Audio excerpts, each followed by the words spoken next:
बिहार के शिक्षा व्यवस्था का हाल किसी से छुपा नहीं है। राज्य के प्राथमिक स्कूलों के साथ हाई स्कूल और कॉलेजों का भी हाल घिसा पिटा ही है।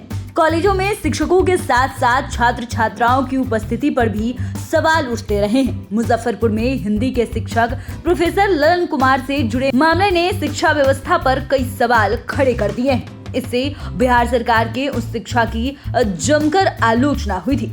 हालांकि इस मामले के बाद शिक्षा विभाग अलर्ट मोड में है।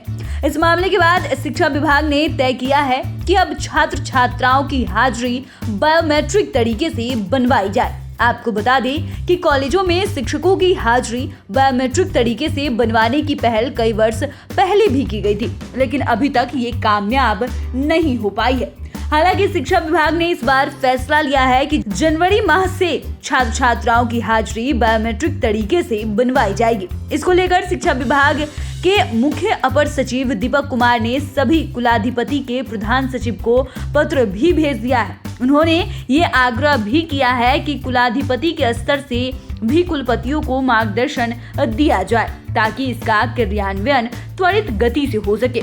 कई कॉलेजों में आज भी बायोमेट्रिक मशीन उपलब्ध है, लेकिन इसका उपयोग नहीं होता है। शिक्षा विभाग के मुख्य अपर सचिव दीपक कुमार ने कहा कि अगले 1 माह के अंदर सभी कॉलेजों में शिक्षक और शिक्षकेतर कर्मियों के लिए बायोमेट्रिक उपस्थिति दर्ज करने की व्यवस्था सुनिश्चित किया जाना जरूरी है। उन्होंने ये भी कहा कि समेकित रूप से इसका अनुश्रवण विश्वविद्यालय स्तर पर भी आवश्यक है।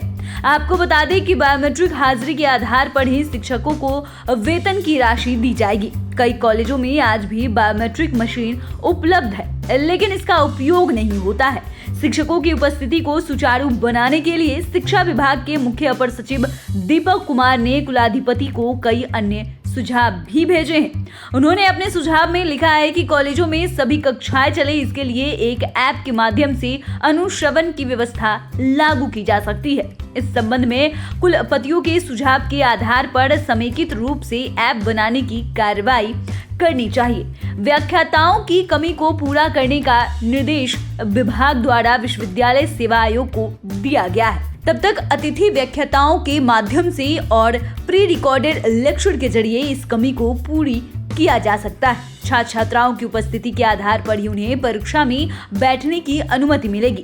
ये जरूरी है कि सभी परीक्षाएं समय से ली जाए और उनका परीक्षाफल समय पर प्रकाशित भी किया जाए। उन्होंने आगे लिखा है कि 21 जून की बैठक में सभी कुलपतियों द्वारा लिखित आश्वासन दिया गया है कि वर्ष 2022-23 तक सभी सत्र नियमित कर दिया जाएगा और जून 2023 तक खत्म होने वाली सभी एकेडमिक सत्र की परीक्षाएं जून 2023 तक ली जाएंगी और परीक्षा फल प्रकाशित कर दिया जाएगा। विभाग की ओर से समेकित रूप से ई-लाइब्रेरी की व्यवस्था उपलब्ध कराने का प्रयास किया जा रहा है। इसके लिए विश्वविद्यालय से एक नोडल पदाधिकारी को नामित करने की मांग की गई है। दीपक कुमार ने अपने सुझाव में आगे लिखा है कि नई शिक्षा नीति के तहत स्नातक स्तर की व्यवस्था और चॉइस बेस्ड क्रेडिट सिस्टम भी लागू करना बेहद जरूरी है।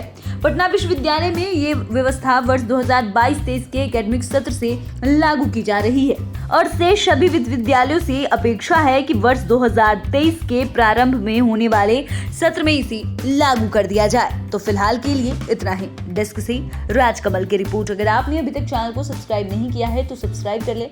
फेसबुक पेज को लाइक करना बिल्कुल भी न भूले। वीडियो देखने के लिए आपका धन्यवाद।